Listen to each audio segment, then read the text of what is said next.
Hi hello armies எல்லோரும் எப்படி இருக்கீங்க? நான் ரொம்ப ஹாப்பியாக இருக்கேன். நீங்களும் ஹாப்பியாக இருக்கீங்கன்னு நினைக்கிறேன். Welcome our dream land. It's my dream land. ஓகேடா, இப்போ நம்ம லவ் வித் மை ட்ரீம் கேர்ளோட பார்ட் 9 முடிச்சுட்டு பார்ட் 10க்குள்ளே தான் போக போகிறோம். வாங்க நம்ம ஸ்டோரிக்குள்ளே போகலாம். ஓகேடா, லாஸ்ட் பார்ட்டில் எதில் முடிச்சிருப்பாங்கன்னா, சோஃபி வந்து ஒயின்கிட்ட பேசியிருப்பா, நீ ஜிமின்கிட்ட பேசு, உங்கள் ப்ராப்ளம்லாம் சால்வ் ஆகிடும்னு. அப்போ ஒயின் சொல்லியிருப்பாங்க, ஜிமினோட வாழ்க்கையை என்னால் நாசமாகக்கூடாதுன்னு நினைக்கிறேன் அப்படின்னு சொல்லியிருப்பாங்க. அதோட தான் முடிச்சிருப்போம். இப்போ அதுலேருந்தே கண்டினியூ பண்ணிக்கலாம். இந்த பக்கம் பார்த்தா யோவன் தான் வந்து அவன் பயங்கரமாக யோசிச்சுக்கிட்டு இருக்கான். ஏன்னா ஜிமின் வந்து குடிச்சிட்டு உளறியிருப்பான் இல்லையா, அதெல்லாம் அந்த யோவன் யோசித்து ரொம்ப கஷ்டப்படுறான். அத்தை, நீங்கள் மட்டும் மாமாவை விட்டுட்டு போகலன்னா மாமா இந்த மாதிரிலாம் வந்திருக்க மாட்டார்ல. அவர் குடிப்பார், நான் ஒத்துக்கிறேன். ஆனால் அந்த அளவுக்குலாம் குடிச்சிட்டு இது பண்ண மாட்டார். மாமாவை பார்க்கவே ரொம்ப கஷ்டமாக இருக்குது. இதுக்கெல்லாம் நீங்கள் தான் காரணம். இவ்வளோ நாள் நீங்கள் எப்போ வருவீங்கன்னு நான் வெயிட் பண்ணிகிட்ருந்தேன். ஆனால் இப்போது நீங்கள் ஏன் வந்தீங்கன்னு நினைக்கிறேன். எதுக்கு எங்கள் லைஃப்பில் வந்தீங்க? மாமாவை எதுக்கு இப்படி கஷ்டப்படுத்துறீங்க? இதுக்கு நீங்கள் வராமலே இருந்திருக்கலாம் அப்படின்னு சொல்லி இங்கே யோவன் பேசிக்கிட்டு இருக்கான். இங்கே வயன் தான் வந்து ரொம்ப கஷ்டமாக இருக்குது அப்படின்னு சொல்லி வெளியே வந்திருப்பா. அவள் யோவனை பார்க்குறா. பார்த்ததும் அவன் தான் ஒரு டைம் யாஷியை காப்பாற்றி கூப்பிட்டு வந்திருப்பான் இல்லையா, அதனால வந்து யோவனை பார்த்தோன்னே யோவன் ஒரு நிமிஷம் அப்படின்னு சொல்லி கூப்பிட்றா. உடனே யோவன் வந்து, இல்லை இவங்கள நான் பார்க்கக்கூடாது அப்படின்னு சொல்லிட்டு போகலான்னு போகிறான். யோவன் நில்லு அப்படின்னோடனே அவனால் போகவும் முடியல. உடனே நிற்கிறான். நின்றுட்டு பார்க்குறான். ஹலோ ஆண்டி, என்ன எதுக்கு கூப்பிட்டீங்க அப்படின்னு சொல்லி கேட்குறான். உன் பேர் யோவன் தானே அப்படின்னோடனே, ஆமாம் இன்னொன்னே, ஆமாம் நீ என் பொண்ணுக்கு என்ன தான் பண்ண? எப்போ பாரு உன் பேரை சொன்னாலே போதும், ஒரு லெக்சரே வச்சிருவா, யோவன் என்னோடய ஃப்ரெண்டு நல்லவன் அப்படி இப்படின்னு சொல்லிட்டு. இங்கே ஒயின் கேட்கும் போது, உங்கள் பொண்ணா? யாயா அப்படிலாம் சொல்ல வாய்ப்பே இல்லையே அப்படின்னு சொல்லி சொல்கிறான். நான் யாயாவை பற்றி சொல்ல, அவள் அப்படிலாம் சொல்லலை தான். ஆனால் யாஷி உன்னை பார்த்தா அப்படி சொல்கிறா, யாஷிக்கு உன்னை ரொம்ப பிடிச்சிருக்கு அப்படின்னு சொல்லும் போது, எனக்கும் யாஷியை பிடிக்கும், அவள் என்னோடய பெஸ்ட்டு ஃப்ரெண்டு மாதிரி தான். ஆனால் என்ன வயசில் தான் சின்ன பொண்ணு அப்படின்னு சொல்லி இங்கே யோவன் சொல்லும் போது ஒயின் வந்து சொல்கிறா, உனக்கு புரியல, நீ நினைக்கிற மாதிரிலாம் ஒன்றும் இல்லை யாஷி. அவள் வந்து அவ்வளோ சீக்கிரத்தில் யார் கூடயுமே பேச்சப் ஆகவே மாட்டா, யார் கூடயும் பேசவும் மாட்டா. ஆனால் அவள் வந்து உன் கூட பேசுகிறது, உன் கூட பழகுறதெல்லாம் நினச்சா எனக்கு ரொம்ப ஆச்சரியமாக இருக்குது. அவள் வந்து 1.5 மாதம் ஆகுமா, அதுக்குள்ளாட்டி எப்படி அவளுக்கு உன்னை இவ்வளோக்கு பிடிச்சதுன்னு எனக்கே தெரியல. விட்டா உனக்காக உயிரை கூட கொடுப்பாளாட்டுக்கு அப்படிங்கும்போது, ஆமாம் ஏன்னா யாஷி ரொம்ப நல்ல பொண்ணு அப்படின்னு சொல்லுவாள். சரி நான் கிளம்புறேன் அப்படின்னு சொல்லும்போது, ஏன் என்கிட்ட பேசக்கூடாதா என்னன்னே, அப்படிலாம் ஒன்றும் இல்லை ஆண்டி, நான் ஏன் அப்படிலாம் யோசிக்க போகிறேன் அப்படின்னு சொல்லி யோவன் சொல்கிறான். பரவாயில்ல வந்து உட்காரு அப்படின்னு சொல்லும் போது, உன்கிட்ட கொஞ்சம் பேசணும் போல் இருக்குது அப்படின்னு சொல்லி ஒயின் சொல்லவும் யோவனால் மறுக்க முடியல. போய் அமைதியாக உட்காந்துடுறான். ஆனால் எதுவுமே பேசலை. கொஞ்ச நேரம் அமைதியாகவே உட்காந்துருக்கும் போது, இந்த உலகத்திலே உனக்கு ரொம்ப பிடிச்சவங்க ஒருத்தவங்க உன்னை விட்டுட்டு போகிறாங்க அப்படின்னா உனக்கு எப்படி இருக்குங்கும் போது, அது என் லைஃப்பில் நடந்திருக்கு. எனக்கு ரொம்ப பிடிச்ச ஒருத்தவங்க என்னை விட்டுட்டு போயிட்டாங்க. அப்போ நான் ரொம்ப சின்ன பிள்ளை. இப்போ வரைக்கும் அவங்க வருவாங்கன்னு தான் அவங்களுக்காக வெயிட் பண்ணுறேன். ஆனால் அவங்க இன்னமும் வரல அப்படின்னு சொல்லும் போது இங்கே ஒயின் வந்து, அப்போ நீயும் யாரோ ஒருத்தவங்களுக்காக வெயிட் பண்ணிக்கிட்டு இருக்கல அப்படின்னு சொல்லி கேட்கும் போது இங்கே யோவன் வந்து, நீயும்னா அப்படின்னோடனே, நானும் தான் என்னோடய மருமகனுக்காக அப்படின்னு ஒயின் சொல்கிறா. உடனே யோவன் வந்து, மருமகனா அப்படின்னோடனே, ஆமாம் என் மருமகன். உனக்கு ஒரு விஷயம் தெரியுமா, எனக்கு உன் பேர் பிடிச்சிருக்குன்னு நான் அன்றைக்கி சொன்னலன்னே, தெரியும் அப்படின்னு சொல்லும்போது இப்போ ஒயின் சொல்கிறா, ஏன் தெரியுமா, ஏன்னா என் மருமகன் பேர் கூட யோவன் தான். நான் உன்னை வேன்னு கூப்பிட்டுமான்னு, எதுக்கு அப்படின்னு சொல்லி யோவன் கேட்கும்போது, இல்லை உன்னை யோவன் கூப்பிடும்போது எனக்கு அவன் ஞாபகம் தான் வருது. அவன் ரொம்ப நல்ல பையன் தெரியுமா, இத்தனோண்டு தான் இருப்பான், அத்தைன்னு என் பின்னாடியே சுற்றி வருவான். எனக்கு அவனை விட்டுட்டு போக மனசு இல்லை. ஆனால் காலம் எங்கள் 2 பேரையும் பிரிச்சிடுச்சு அப்படின்னு சொல்லும் போது, உங்களுக்கு மனசு இல்லைன்னா நீங்கள் எதுக்கு அவனை விட்டுட்டு போனீங்க, நீங்கள் அவன் கூடவே இருந்திருக்கலாம்ல அப்படின்னோடனே, ரைட்டு தான், நான் அவன் கூடவே இருந்திருக்கலாம் தான், ஆனால் அதுக்கு காலம் ஒத்துக்கணும்லப்பா, காலம்தான் எங்களை பிரிச்சிடுச்சு. அவன் மட்டுமே இருந்திருந்தானா நான் அவனை கண்டிப்பாக விட்டுட்டு போயிருக்க மாட்டேன் அப்படின்னு சொல்லி இங்கே ஒயின் சொல்லும் போது, எல்லாரும் இதை தான் சொல்கிறீங்க. விட்டுட்டு போகணுன்னா எப்படி வேணாலும் விட்டுட்டு போயிடலாம். விட்டுட்டு போகக்கூடாதுன்னு நினச்சா அவங்க கூட இருக்கிறதுக்கு ஒரு வழி கூடமா உங்களுக்கு தெரிஞ்சிருக்காது அப்படின்னு சொல்லி இங்கே யோவன் சொல்லும்போது, நீ பேசுகிறதுலே தெரியுது நீ அவங்கள எவ்வளோ மிஸ் பண்ணுறன்னு. என்னோட யோவனும் என்னை மிஸ் பண்ணுவான்ல, அவன் என்னை நினச்சி ரொம்ப ஃபீல் பண்ணுவான். எனக்கு தெரிஞ்சு அவன் என் மேலே கோவமாக இருப்பான். ஏன்னா அவன் தூங்கிட்டு இருக்கும்போது அவன்கிட்ட சொல்லாமல் நான் வந்துட்டேன் அப்படின்னு சொல்லி இங்கே ஒயின் சொல்லும்போது, கண்டிப்பாக அவன் உங்களை மிஸ் பண்ணுவான். ஆனால் உங்கள் மேலே கோவமாக இருப்பான்னு எனக்கு தோணலை அப்படின்னு சொல்லி இவன் சொல்கிறான். இல்லை, அவன் கோவமாக தான் இருப்பான். உனக்கு தெரியுமா, சின்ன பிள்ளையில அவங்க அம்மா முக்கியமா நான் முக்கியமான்னு கேட்டால் அவன் என்ன தான் முக்கியம்னு சொல்லுவான். அவங்க அம்மாவை விட்டு கூட இருந்துருவான், ஆனால் என்னை விட்டு ஒரு நிமிஷம் கூட இருக்க மாட்டான். அப்பேற்பட்ட பையனை நான் விட்டுட்டு வந்துட்டேங்கிறப்ப அவன் என் மேலே எவ்வளோ கோவத்தில் இருப்பான் அப்படின்னு சொல்லி ஒயின் சொல்லும்போது யோவன் வந்து, அப்புறம் எதுக்கு விட்டுட்டு போனீங்க அப்படின்னு சொல்லி கேட்குறான். சரி விடு அப்படின்னு. என்னன்னு தெரியல, இதெல்லாம் உன்கிட்ட சொல்லணும்னு தோணுச்சு. ஏன்னும் புரியல, நான் இதெல்லாம் ஏன் உன்கிட்ட சொல்கிறேன்னு தெரியல. என் பொண்ணுக்கிட்ட கூட நான் இதெல்லாம் சொன்னதே இல்லை, ஆனால் உன்கிட்ட தான் சொல்கிறேங்கும் போது எனக்கும் உங்ககிட்ட பேசும்போது நான் மிஸ் பண்ணுற அவங்களும் தான் ஞாபகம் வராங்க அப்படின்னு சொல்லி யோவன் சொல்கிறான். அவனுக்கு தெரியும் இவ தான் ஒயனுன்னு, ஆனால் ஒயனுக்கு தான் தெரியாது. அதே மாதிரியே கொஞ்ச நேரம் அவங்க 2 பேருமே அப்படியே பேசிக்கிட்டே இருக்காங்க. அதோட கட் பண்ணால் இங்கே யோவன் வந்து, சரி எனக்கு டைம் ஆயிடுச்சு ஆண்டி, நான் கிளம்புறேன்னு. பார்த்து போயிட்டு வா அப்படின்னு சொல்லி அனுப்பி வைக்கிறா. இங்கே அவன் போனதுக்கப்புறம் ஒயின் வந்து, நான் எதுக்கு இதெல்லாம் இவங்கிட்ட சொல்லிக்கிட்டு இருக்கேன், இவனை பார்க்க கூட எனக்கு அவன் ஞாபகம் தான் வருது. நீ எங்கே இருக்க யோவன் அப்படின்னு சொல்லும் போது ஜிமின் சொல்லியிருப்பான்ல, நீ யோவன் பக்கம் வந்துடாத, அவன் உன்னை பார்த்தா ஃபீல் பண்ணுவான்னு. அந்த வார்த்தை வந்து ஒயினுக்கு ஞாபகம் வருது. அவன் என்னை பார்த்தா ஃபீல் பண்ணுவானா? நான் தான் அவனை நினச்சி ஃபீல் பண்ணிக்கிட்டு இருக்கேன். யோவன், நீ அத்தை மேலே கோவமாலாம் இல்லைல்ல, என்னை மன்னிச்சிரு யோவன். எனக்கு தெரியும் நீ என் மேலே கோவமாக தான் இருக்குன்னு, என்னை மன்னிச்சிரு அப்படின்னு சொல்லி இங்கே ஒயின் வந்து ரொம்ப ஃபீல் பண்ணிக்கிட்டு இருக்கா. இங்கே யோவன் போயிருப்பான் இல்லையா, அவன் போயிட்டு, இதெல்லாம் உங்கள் தப்பு தான் அத்தை, உங்களை பார்த்தும் நான் தான் உங்கள் யோவன் என்னால் சொல்ல முடியல. நான் ஏன் இப்படி இருக்குன்னு எனக்கே தெரியல, எனக்கு ரொம்ப கஷ்டமாக இருக்குது. இல்லை இல்லை யோவன், அவங்க இனிமேல் உன் அத்தையாக இருக்கும் வாய்ப்பே இல்லை. அவங்க இனிமேல் உன்னோட அத்தை இல்லை. நீ அப்படி பேசாத, உனக்கு என்னடா ஆச்சு, நீ நல்லா தான் இருக்கணும் அப்படின்னு சொல்லிட்டு அவன் போய் இன்னொரு பெஞ்ச் அங்கே போட்டிருப்பாங்க கொஞ்சம் தூரம் தள்ளி வந்து அங்கே உட்காந்துக்கிட்டு செம்மையாக ஃபீல் பண்ணுறான். அவனுக்கு ரொம்ப கஷ்டமாக இருக்குது. ஒயின் மேலே கோவமும் வருது, அவனால் கோவப்படவும் முடியல, கோவப்படாமல் இருக்கவும் முடியல. அப்படி இந்த நிலமையில இருந்து ரொம்ப கஷ்டப்பட்டுட்ருக்கான். யாயா அந்த பக்கம் போகிறவ யோவனை பார்த்துட்டு, என்னாச்சு உனக்கு, ஏன் ஒரு மாதிரி இருக்க அப்படின்னு சொல்லி கேட்டுட்டு வரா. இங்கே யோவன் வந்து கண்ணை தொடச்சிட்டு, அதெல்லாம் ஒன்றும் இல்லை, நான் நல்லா தான் இருக்கேன், நீ போ அப்படின்னு சொல்கிற போது, நல்லா இருக்கேன்னு சொல்கிற, அப்படியே உன் கண்ணெல்லாம் சவந்திருக்கு, அழுதியா என்னன்னு? அதெல்லாம் ஒன்றும் இல்லை, உனக்கு என்ன தெரிய போகுது அப்படின்னோடனே, எனக்கு என்ன தெரிய போகுதுன்னா நீ என்ன சொல்லிக்கிட்டு இருக்க, யார் மேலேயும் இருக்கிற கடுப்பை எதுக்கு நீ என் மேலே காட்டுற அப்படின்னோடனே, நான் யார் மேலேயும் கடுப்பை காட்டல, நீ போ அப்படின்னு சொல்லி யோவன் வந்து யாயா கிட்ட கூட ஒழுங்காக பேச மாட்டேங்கிறான். யாயா உடனே, உனக்கு ஒரு விஷயம் தெரியுமா, எங்கள் அம்மா ரொம்ப ஃபீல் பண்ணுறாங்க. அம்மா, உங்கள் மாமா எதுக்கு தான் இப்படி பண்ணுறாரோ தெரில, அவர் எங்கள் அம்மாவை வேணும்னே ஹர்ட் பண்ணுறாரு தெரியுமாங்கும் போது யோவனுக்கு சமக்கவும் வந்தது. உடனே எல்லா தப்பும் எங்கள் மாமா தான் பண்ணாருங்கிறியா? நான் அப்படி சொல்லலை, அவரை நினச்சி எங்கள் அம்மா ஃபீல் பண்ணுறாங்கன்னு தான் சொன்னேன் அப்படின்னு சொல்லி யாயா சொல்லும் போது, உங்கள் அம்மா தான் எல்லா தப்பும் பண்ணாங்க, எங்கள் மாமாவை விட்டுட்டு போனதும் உங்கள் அம்மா தான், உங்கள் அம்மா தான் உங்கள் அப்பாவை கல்யாணம் பண்ணிக்கிட்டு சந்தோஷமாக தானே இருக்காங்க, நீங்களாம் சந்தோஷமாக தானே இருக்கீங்க, ஆனால் உங்கள் மாமா ஒன்று எங்கள் அம்மா கல்யாணம் பண்ணிக்கக்கூடாதுன்னு சொல்லலைல்ல அப்படின்னு சொல்லி இங்கே யாயா சொல்லும் போது, சொல்லலை தான், லவ் பண்ணுறேன்னு சொன்னாங்கல்ல, அவங்க லவ் பண்ணுறேன்னு சொல்லலைன்னா கூட இப்போ எங்கள் மாமா லைஃப் சந்தோஷமாக தான் இருக்குன்னு சொல்லிட்டு யோவனுக்கு வந்து கண்ணெல்லாம் கலங்குது. அப்படியே தான் சொல்கிறான். இங்கே யாயா வந்து, யோவன் நீ ரொம்ப ஓவராக பேசுகிற, இப்போ நீ கோவத்தில் இருக்க, நான் போயிட்டு அப்புறமா வரேன்னு சொல்லிட்டு போகிறா.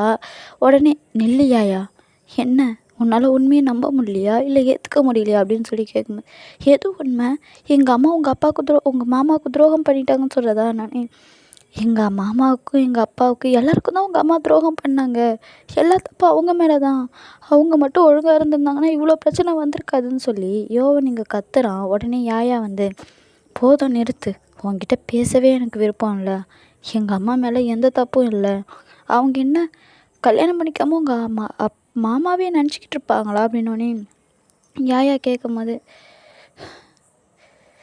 எதுக்காக எங்கள் மாமாவை விட்டுட்டு போனாங்க, அதுக்கான ரீசன் சொல்ல பார்ப்போன்னே, என்ன ரீசனாக இருந்தால் என்ன, எங்கள் அம்மாவுக்கு உங்கள் மாமாவை பிடிக்கல அப்படின்னோடனே, அப்போ எதுக்கு லவ் பண்ணுன்னு சொன்னாங்க அப்படின்னு சொல்லி இங்கே யோவன் கத்தும்போது, இங்கே பாரு யோவன், இது அவங்க 2 பேரோட பர்சனல். இதில் நம்ம இன்டர்ஃபியர் ஆகிறது ரொம்ப பெரிய தப்பு. இதுக்கோசரம் நீ இப்படிலாம் பண்ணாத அப்படின்னு சொல்லிட்டு யாயா கத்தும்போது, அவங்க பர்சனல் தானே, அப்புறம் எதுக்கு நீ உங்கள் அம்மா மேலே எந்த தப்பும் இல்லைன்னு சொல்கிற அப்படின்னோடனே யோவன், போதும் நிறுத்து, எங்கள் அம்மா மேலே எந்த தப்பும் இல்லை, எனக்கு தெரியும் அப்படின்னு சொல்லி யாயா சொல்லும் போது, இல்லை எல்லாத்துக்கும் உங்கள் அம்மா தான் காரணம், அவங்க தான் எங்கள் மாமாவை விட்டுட்டு போயிட்டாங்கன்னு சொல்லி மறுபடியும் யோவன் இதை சொல்லும் போது யாயாவுக்கு சமக்கவும் வருது. அப்படியே 2 பேரும் பேசி சண்டையும் பெருசாகுது. இதுக்கு மேலே என் மூஞ்சிலே முழிக்காதன்னு, போடி எனக்கு என்ன கவலை அப்படின்னு சொல்லி இங்கே 2 பேரும் சண்டை போட்டுட்டு போயிடுறாங்க. யோவனும் சண்டை போட்டுட்டு போயிடுறான். யாயாவும் திரும்பி கூட பார்க்கல. கொஞ்சம் தூரம் போயிட்டு யாயா செம்மையாக அழுவுறா. இவனுக்கு என்ன தைரியம் இருந்தால் எங்கள் அம்மாவை மேலே பழி போடுவான். அம்மா, நீ கண்டிப்பாக தப்பு பண்ண மாட்டேன்னு எனக்கு தெரியும், நீ தப்பு பண்ணலம்மான்னு சொல்லிட்டு இங்கே யாயா செம்மையாக அழுவுறா. யோவன் வந்து, எல்லாத்துக்கும் நீங்கள் தான் காரணம், உங்களை நான் எந்த அளவுக்கு மிஸ் பண்ணனோ இப்போ அந்த அளவுக்கு உங்களை வெறுக்கிறேன், எனக்கு உங்களை பிடிக்கவே இல்லை, I hate you, I hate you, I hate யூன்னு செம்மையாக கத்துறான்.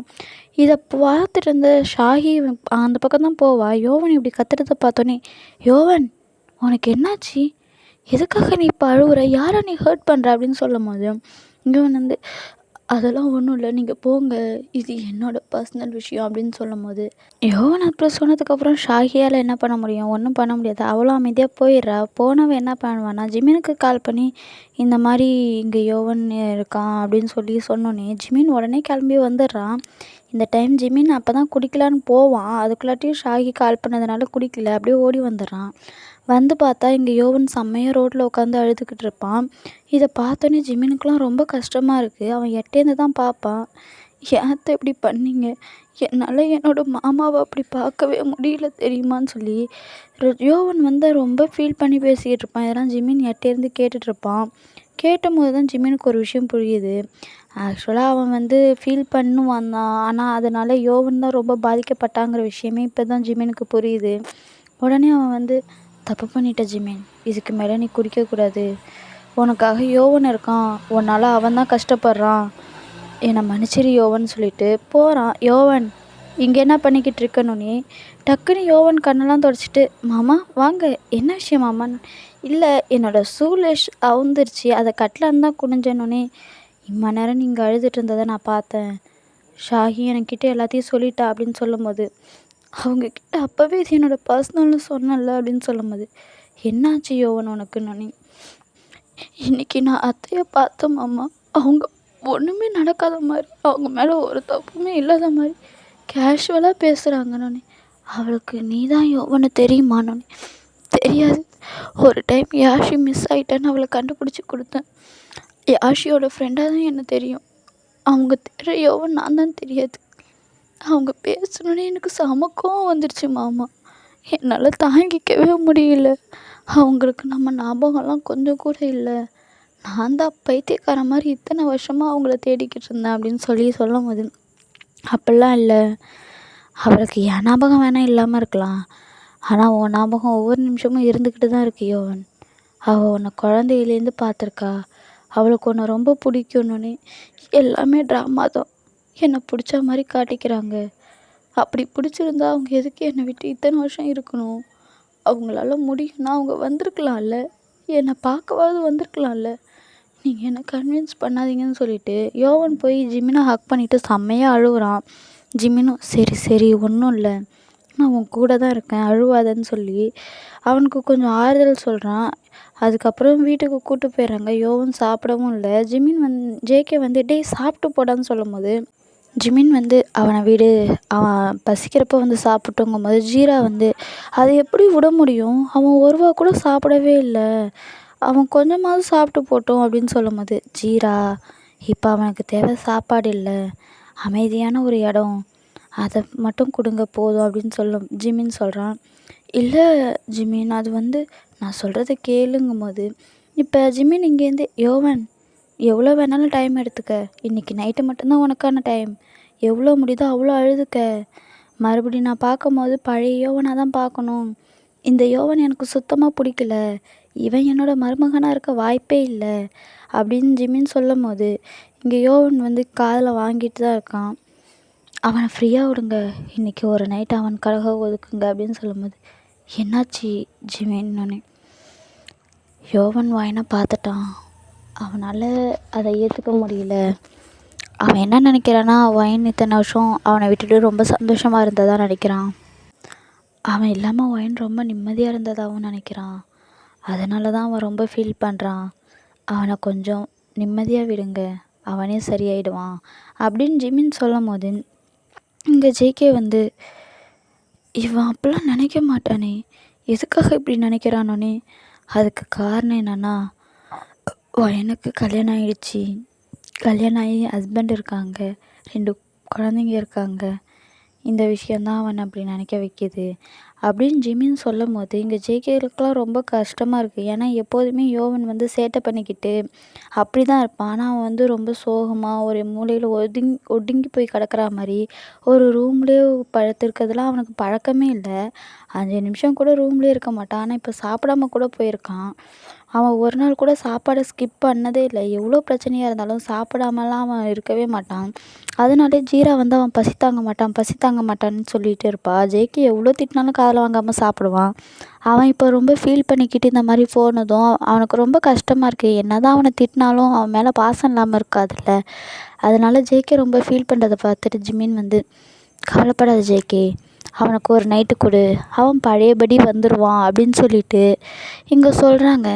இப்படியே நைட்டும் விடிஞ்சு இப்போ யோவன் வந்து ஒரு 10 மணி இருக்கும். அப்போ தான் ஏந்திரிக்கிறான். பார்த்தா அவன் கண்ணெல்லாம் வீங்கியிருக்கு, கண்ணுக்கு கீழெல்லாம் செவந்திருக்கு. ஏன்னா நைட்டு ஃபுல்லாக அவன் அழுதுருப்பான். ஃப்ரெஷ் ஆகிட்டு வரான். வெளியே வந்து, அம்மா எனக்கு பசிக்குது, சாப்பாடு வேணும் அப்படின்னு சொல்கிறான். உடனே ஜீராவும், எடுத்துகிட்டு வரேன், நீ அங்கேயே உட்காந்துரு வரேன் அப்படின்னு சொல்லிட்டு வேகமாக போய் சாப்பாடு எடுத்துகிட்டு போய் யோவனுக்கு வைக்கிறா. இந்த சாப்பிடு, போதுமா, இன்னும் வேணுனாலும் சாப்பிடு, யோவன் நீ இப்போ ஓகே தானே அப்படின்னு சொல்லும் போது, யோவன் வந்து ரொம்ப கஷ்டப்பட்டு ஒரு மாதிரி வலியிலையும் சிரிப்பாங்கள்ல, அந்த மாதிரி சிரிச்சுக்கிட்டு அவங்க அம்மாவை பார்த்து சிரிச்சுக்கிட்டு, நான் ஓகே தான்ம்மா, நீங்கள் ஃபீல் பண்ணாதீங்க, அத்தை என் லைஃப்பை விட்டு போனாலும் பரவாயில்ல, எப்போதுமே என் மாமா என் கூட தான் இருப்பாங்க அப்படின்னு சொல்லும் போது, இங்கே ஜீராவுக்குலாம் ரொம்ப கஷ்டமாக இருந்தாலும், சரிடா கண்ணா நீ சாப்பிடு அப்படின்னு சொல்லி ஜீரா சொல்கிறா. உடனே ஜேகேவும் சிரிச்சுக்கிட்டே சாப்பிட்றான். இப்போ அவன் வந்து என்ன தான் வந்து கஷ்டம் இல்லாத மாதிரி நடித்தாலும் கஷ்டமாக தான் இருக்குது அவனுக்கு. அவன் அதெல்லாம் வந்து அவன் பெருசாக எடுத்துக்கல, வெளியெல்லாம் பெருசாக காட்டிக்கல. ஏன்னா ஜீரா ரொம்ப ஃபீல் பண்ணுவான்னு அவனுக்கே தெரியும். அதனால் அதை காட்டிக்காமல் அப்படியே சிரிக்கிற மாதிரி சந்தோஷமாக இருக்கிற மாதிரி தான் அன்றைக்கி ஃபுல்லாக இருக்கான். வீடியோ கேம் விளையாடுறான், சாப்பிட்றான், அந்த மாதிரிலாம் இருக்கான். சாயந்தரமா, அம்மா நான் வெளியே போயிட்டு வரேன் அப்படின்னு சொல்லும்போது, ஜீராவும் சரி போயிட்டு சீக்கிரமாக வந்துடு அப்படின்னு சொல்லி அனுப்பி வைக்கிறா. அவனும் போகிறான். போகும்போதெல்லாம் அவனுக்கு ஒரே யோசனை என்னென்னா, யாயாவை திட்டிருப்பான்ல, அதையே தான் யோசிச்சுட்டு போகிறான். நான் இப்போ யாயாக்கிட்ட பேசலாமா, போய் மன்னிப்பு கேட்கட்டுமான்னொன்னே, இல்லை வேணாம், என்ன தான் இருந்தாலும் அவளும் அவங்க பொண்ணு தான், நான் அவளையும் பார்க்கக்கூடாது, அவகிட்டையும் பேசக்கூடாது, நான் யாரையுமே பார்க்கக்கூடாது, யாரையும் பேசக்கூடாது அப்படின்னு சொல்லிகிட்டு இருக்கும் போதே இங்கே யாஷி வந்து, ஃப்ரெண்ட் என்னையும் நீ பார்க்க மாட்டியா, உனக்கும் அக்காவுக்கும் ஏதாவது சண்டையா என்ன, அக்கா நைட்டு ஃபுல்லாக அழுதுகிட்டே இருந்தா, உன் மேலே கோவமாகவும் இருக்கா அப்படின்னு சொல்லிட்டு சொல்லும் போது, இங்கே யோவன் திரும்பி பார்த்துட்டு, நீ முதல்ல உன் வீட்டுக்கு போ, என்கிட்ட வராத, நான் உனக்கு யார், நான் உனக்கு யாரோ ஒருத்தவன் அவ்வளோதான் அப்படின்னு சொல்லிட்டு யோவன் படிக்க போகிறான். ஃப்ரெண்ட் உனக்கு என்ன பிடிக்கலையா, எதுக்காக நீ இப்படி பேசுகிற, எனக்கு ரொம்ப கஷ்டமாக இருக்குன்னு சொல்லும்போது, இங்கே யோவன் வந்து அவனுக்கு கண்ணு கலங்குது, இருந்தாலும் அதெல்லாம் கண்ட்ரோல் பண்ணிக்கிட்டு, இங்கே பாரு யாஷி, இனிமேல் நீ என்கிட்ட பேசாத, நம்ம 2 பேரும் இனிமேல் ஃப்ரெண்டாக இருக்க முடியாது. நீ தயவு செஞ்சு இங்கேருந்து போயிடு. நான் வந்து யாரையுமே பார்க்க விரும்பலை. உன் அக்காவையும் சரி உன்னையும் சரி.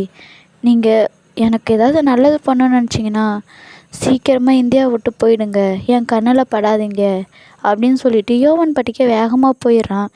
இவன் இப்படி சொன்னது வந்து யாஷியால் தாங்கிக்கவே முடியல.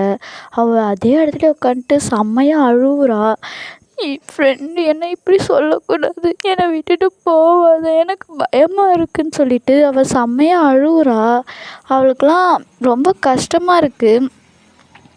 அந்த இடத்துக்கு வந்து ஜிமின் பார்க்குறான். யாஷி அழுவுறத பார்த்தோன்னே அவனுக்கு ஒரு மாதிரி கஷ்டமாக இருக்குது. அவன் போய் தூக்கலான்னு போகிறப்ப அங்கே ஒருத்தர் வந்து அழுவாதம்மா, என்னை மன்னிச்சிருங்கும் போது, நீங்கள் என்ன பண்ணுவீங்க, நீங்கள் எதுக்கு என்கிட்ட மன்னிப்பு கேட்குறீங்க அப்படின்னு சொல்லும் போது ஜிமின் அப்படியே அதே இடத்துல நின்று பார்க்குறான். அவர் சொல்கிறாரு, அங்கே போகிறான்ல அவன் என்னோட பேரன்தானோன்னே.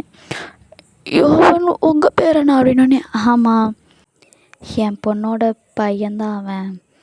யோவன் எப்போதும் இப்படிலாம் இருக்க மாட்டாமா, அவன் ரொம்ப ஜாலி டைப்புன்னொன்னே யாஷ், எனக்கும் தெரியும் என் ஃப்ரெண்டு இப்படிலாம் பண்ண மாட்டார், அவருக்கு என்னை பிடிக்கலங்கும் போது, இல்லை அதுக்கு நான் தான் காரணம். என் பையனோட வாழ்க்கை நல்லா இருக்கணும்னு நினச்சேன். அவனை பெத்த அப்பா போல் அவன் என்னை பார்க்கணுன்னு நினச்சேன். ஆனால் எல்லாமே தப்பாக போயிடுச்சு அப்படின்னு சொல்லும்போது, நீங்கள் உங்கள் பையனுக்கு துரோகம் பண்ணிட்டீங்களா? பெத்த அப்பானா நீங்கள் அவரை பெற்றவர் இல்லையான்னு. இல்லை, அவனோட அம்மாவை நான் கல்யாணம் பண்ணிக்கிட்டேன். அவன் எனக்கு பையனாக ஆயிட்டான், அவ்வளோதான். ஆனால் அவனை என்னோடய உண்மையான பையனாக தான் நான் பார்த்தேன். பிஸ்னஸில் வளரணும் அப்படிங்கிறது தான் என்னோடய எண்ணம்னு சொல்லிட்டு இப்போ ஒரு ஃப்ளாஷ்பேக் காட்டுறாங்க. என்னென்னா, நம்ம ஒயின் இருக்கால்ல, அவள் வந்து இவரை மீட் பண்ணியிருப்பா. அப்போ வந்து, சொல்லுங்கள் அங்கிள், எதுக்காக என்னை பார்க்கணுன்னு கூப்பிட்டீங்க அப்படின்னோடனே, நான் மிஸ்டர் பார்க், உனக்கு தெரியுமா ஜிமினோட தெரியும், ஜிமினோட வளர்ப்பு தந்தை அப்படின்னு சொல்லி சொல்லும் போது, பரவாயில்ல, என்னை தெரிஞ்சுலாம் வச்சுருக்கியா அப்படின்னு சொல்லி அவர் கேட்குறாரு. எதுக்காக நீங்கள் என்னை கூப்பிட்டீங்கன்னு நான் தெரிஞ்சுக்கலாமான்னொன்னே, ஜிமின் உன்னை லவ் பண்ணுறானாமே நான். ஆமாம், நானும் ஜிமினை உயிருக்கு உயிராக லவ் பண்ணுறேன் அப்படின்னோடனே, நீ அவனை விட்டு போயிடுனோடனே, என்ன சொல்கிறீங்க அங்கிள், நீங்கள் சொல்கிறீங்கங்கிறதுக்காகலாம் என்னால் ஜிமினை விட்டு போக முடியாதுன்னொன்னே, இப்போ கம்பெனியில் எவ்வளோ ப்ராப்ளம்ஸ் இருக்குன்னு உனக்கு தெரியுமான்னொன்னே, அதுக்காகலாம் என்னால் ஜிமினை விட்டுட்டு போக முடியாதுன்னொன்னே, ஜிமினோட லைஃபுக்கு இதுதான் நல்லது, உனக்கு தெரியுமா, ஜிமினுக்கு பிஸ்னஸ் தான் எல்லாமே, அவனோட உலகமே பிஸ்னஸ் தான் அப்படின்னு சொல்லும் போது, இப்போ ஒயனுக்கு வந்து ஒரு ஃப்ளாஷ்பேக் ஞாபகம் வருது. என்னென்னா, ஜிமின் ஒரு டைம் சொல்லியிருப்பான், எனக்கு பிஸ்னஸ்னால் ரொம்ப பிடிக்கும், என்னோடய லைஃப்பில் நான் இந்த பிஸ்னஸில் ஒரு நல்ல பிளேஸ்க்கு வந்ததுக்கப்புறம் நான் உன்னை கல்யாணம் பண்ணிப்பேன் அப்படின்னு சொல்லி ஒயன்கிட்டயே சொல்லியிருப்பான். அந்த விஷயம் வந்து அவளுக்கு ஞாபகம் வருது. நீ அவன் கூட இருக்கிறதுனால கண்டிப்பாக உனக்கும் இந்த விஷயம் தெரிஞ்சிருக்கும். நீ அவன் கூட இருந்தால் அவனால் பிஸ்னஸில் சாதிக்கவே முடியாதுன்னொன்னே, நீங்கள் என்ன சொல்கிறீங்க அப்படின்னு சொல்லி ஒயனுக்கு கண்ணு கலங்கி அப்படியே கேட்குறா. அப்போ தான் அவர் சொல்கிறாரு, இந்த பொண்ணு பேர் ஷாகி, இவளோட அப்பாவும் எங்களோட கோஆப்ரேட் பண்ணுறேன்னு சொல்லியிருக்காரு. ஆனால் என்னென்னா, இவங்க பொண்ணை ஜிமின் கல்யாணம் பண்ணிக்கணும், அப்போ தான் அவர் கோஆப்ரேட் பண்ணுவேன்னு சொல்லியிருக்காரு. இந்த கோஆப்ரேஷனுக்காக ஜிமினுக்கும் இந்த பொண்ணுக்கும் நான் கல்யாணம் பண்ணி வைக்கலான்னு இருக்கேன். ஆனால் அதுக்கு குறுக்க நீ தான் நிற்கிற. நீ இருக்கிற வரைக்கும் ஜிமின் வந்து இந்த பொண்ணை கல்யாணம் பண்ணிக்க ஒத்துக்கவே மாட்டான். தயவு செஞ்சு நீ இங்கேருந்து போயிடு. நீ அவன் லைஃப்பில் இருந்தால் அவனுக்கு சக்ஸஸ்லாம் கிடையாது. நீ அவனை விட்டு போயிட்டின்னா தான் அவனுக்கு சக்ஸஸ் அப்படின்னு சொல்லி இவர் சொல்லும் போது இங்கே ஒயனுக்கெல்லாம் செம அழுகை வருது. எனக்கு புரியுது இது உனக்கு கஷ்டமாக தான் இருக்குன்னு. நல்லா யோசித்து ஒரு நல்ல முடிவாக எடு, சரியா? நீ நல்ல முடிவாக எடுப்பேன்னு நான் நம்புகிறேன் அப்படின்னு சொல்லிட்டு அவர் பாட்டுக்கு அங்கேருந்து போயிடுறாரு. இங்கே ஒயின் அதையே யோசிச்சுட்டு வரா. செம்மையாக ஃபீல் பண்ணுறா. அவளுக்கு வந்து மைண்டு ஃபுல்லாக ஜிம்மின்னு சொன்ன அந்த ஒரு வார்த்தை தான் ஓடிக்கிட்டே இருக்குது. பிஸ்னஸ் தான் எனக்கு ரொம்ப பிடிக்கும், பிஸ்னஸ் தான் எனக்கு ரொம்ப பிடிக்கும்னு அவன் சொன்னது மட்டும்தான் ஓடுது. ஜிமின், எனக்கு தெரியும் பிஸ்னஸாக நானான்னு வரப்போ நீ கண்டிப்பாக நான் தான் வேணும்னு முடிவெடுப்ப. இது இப்போ நல்லாயிருக்கும். ஒரு வேளை ஃப்யூச்சரில் நீ என்கிட்ட சண்டை வரும்போது உன்னால் தான் பிஸ்னஸ் விட்டுட்டேன்னு சொன்னீன்னா அந்த விஷயத்தை என்னால் தாங்கிக்கவே முடியாது ஜிம்மி. என்னை மன்னிச்சிரு, நான் உன்னை விட்டுட்டு போயிடுறேன் அப்படின்னு சொல்லிட்டு ஒயன் செம்மையாக அழுவுறா. அப்போ தான் அவங்க அப்பா வந்து சொல்கிறாரு, நான் ஒரு டைம் அந்த பொண்ணு ரூமுக்கு போனேன். அப்படின்னு சொல்லும்போது தான் சொல்கிறாரு. அவங்க வந்து ஒயனு செம்மையாக அழுவுறா. என்னை மன்னிச்சிரு ஜிமின், எனக்கு உன்னை விட்டுட்டு போக விருப்பமே இல்லைன்னு. அவள் என் பையன் மேலே எந்த அளவுக்கு லவ் பண்ணா, எந்த அளவுக்கு உயிரையே வச்சுருந்தாங்கிற விஷயம் எனக்கு அப்போ தான் தெரிஞ்சதுன்னு. ஏன் அங்கிள் அப்படின்னு சொல்லி, ஏன் தாத்தா அப்படின்னு சொல்லி இங்கே யாஷி கேட்கும்போது அவர் சொல்கிறாரு, ஏன்னா அவள் ரூமில் உட்காந்து அப்படி அழுதா, அவள் கண்ணீர்லேயே மூழ்கியிருந்தா, அவ்வளோ கஷ்டமாக இருந்தாலும் என் பையன் முன்னாடி அவள் சிரித்தா, அவளோட பெயின்ஃபுல்லான சிரிப்பு எனக்கு தெரிஞ்சுது, அவள் உள்ளுக்குள்ளே அவ்வளோ கஷ்டப்பட்டா அப்படின்னு சொல்லும்போது, அப்புறம் நீங்கள் நினச்ச மாதிரியே உங்கள் பையனுக்கு அந்த பொண்ணோட கல்யாணம் பண்ணி வச்சிட்டிங்களான்னு சொல்லி யாஷி கேட்குறா. உடனே இவர் சொல்கிறாரு, நான் நினச்சேன்தான், ஆனால் என் பையன் நான் நினச்சதை விட பயங்கரமாக இருந்தான். அவன் அந்த பொண்ணை உயிருக்கு உயிராக லவ் பண்ணான். எந்த அளவுக்குன்னா, அந்த பொண்ணை தவிர வேறு எந்த பொண்ணையும் அவன் மனசார ஏற்றுக்க தயாராகவே இல்லை. அந்த பொண்ணு மட்டும்தான்னு லாஸ்ட் வரைக்கும் கல்யாணம் பண்ணிக்காமலே இருந்துட்டான். எனக்கு இப்போ தான் புரியுது, இங்கே நடக்கிற குழப்பத்துக்கெல்லாம் நான் தான் காரணம், என்னால் தான் இது எல்லாமே அப்படின்னு சொல்லி அவர் ரொம்ப ஃபீல் பண்ணுறாரு. இந்த விஷயம் என் பையனுக்கு தெரியாது, அவனுக்கு டவுட்டு தான் இருக்குது நான் தானே, அதுக்கே என்கிட்ட பேசாமல் போயிட்டான். ஒரு வேளை உண்மையாலுமே தெரிஞ்சதுன்னா அப்படின்னு சொல்லும்போது இங்கே ஜிமின் வந்து, எனக்கு அப்போவே தெரியும் இதுக்கெல்லாம் நீங்கள் தான் காரணமாக இருப்பீங்கன்னு சொல்லிட்டு அப்படின்னு சொல்லிட்டு பின்னாலேன்னு அவர் திரும்பி பார்க்குறாரு. உடனே ஜிமின், எதுக்காக இப்படி பண்ணுனீங்க, நீங்கள் என்னோடய அப்பாவே கிடையாது அப்படின்னு சொல்லுவேன். இல்லை ஜிமின், நான் உன் நல்லதுக்கு, எது என்னோட நல்லதுன்னு நினச்சிங்க, ஒயன் தான் என்னோடய வாழ்க்கையாகவே இருந்தா, அவளை என் வாழ்க்கையிலேருந்து பிரிச்சிட்டிங்க, அதுதான் நீங்கள் எனக்கு பண்ண நல்லதான்னு சொல்லி ஜிமின் கத்துறான்.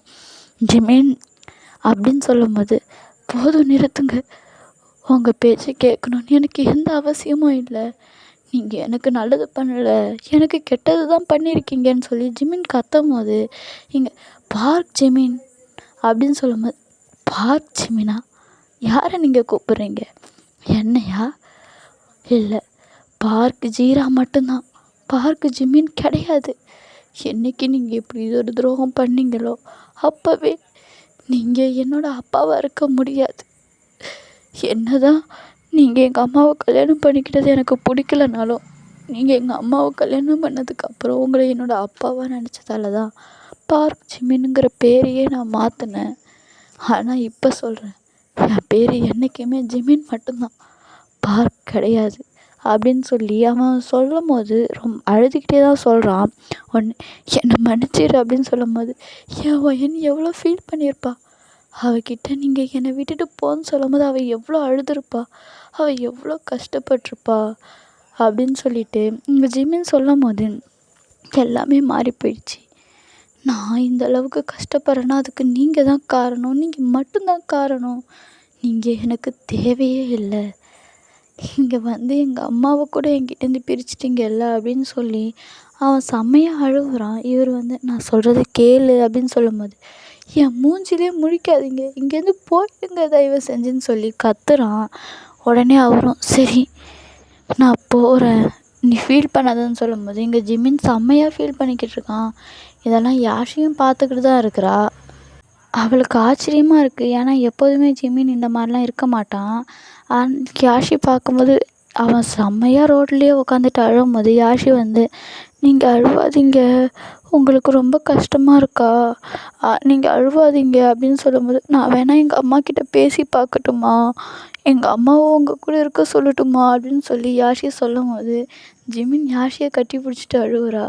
நீ சின்ன பொண்ணு, உனக்கு எதுவும் தெரியாது அப்படின்னு சொல்லிட்டு யாஷியை ஹக் பண்ணிவிட்டு செம்மையாக அழுவுறான். யாஷியும் வந்து, எனக்கு உங்களை இப்படி பார்க்க ரொம்ப கஷ்டமாக இருக்குது, நீங்கள் எனக்கு அப்பாவாக இருந்தால் எனக்கு சந்தோஷந்தான்னு சொல்லிட்டு யாஷி செம்மையாக அழுவும் போது, யாஷி நீ சின்ன பொண்ணு, இப்படிலாம் பேசக்கூடாது, நீ அழுவாத அப்படின்னு சொல்லி ஜிமின் யாஷியை ஹக் பண்ணிக்கிட்டு அவன் செம்மையாக அழுகுறான். இங்கே யாஷியும் அழுகுறா, ஜிமினும் அழுகுறான், 2 பேருமே செம்மையாக அழுகுறாங்க.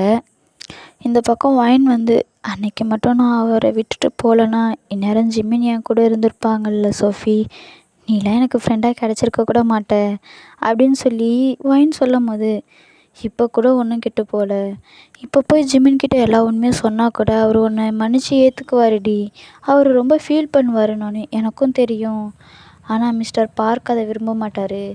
அவரை பொறுத்த வரைக்கும் நான் ஜிமினோட சேரக்கூடாதுங்கிறது தான் அவரோட எண்ணமே. அதனால் எந்த விஷயத்தையும் நான் ஜிமின்கிட்ட சொல்ல போகிறதே இல்லை. எனக்குள்ளே மூடி மறைக்க தான் போகிறேன் அப்படின்னு சொல்லி ஒயின் வந்து சொல்லிக்கிட்டு இருக்கா. ஓகேடா, இந்த பார்ட்டை நான் இதோட முடிச்சுக்கிறேன். நெக்ஸ்ட் பார்ட்டில் சந்திப்போம். Tata bye bye boy or miss.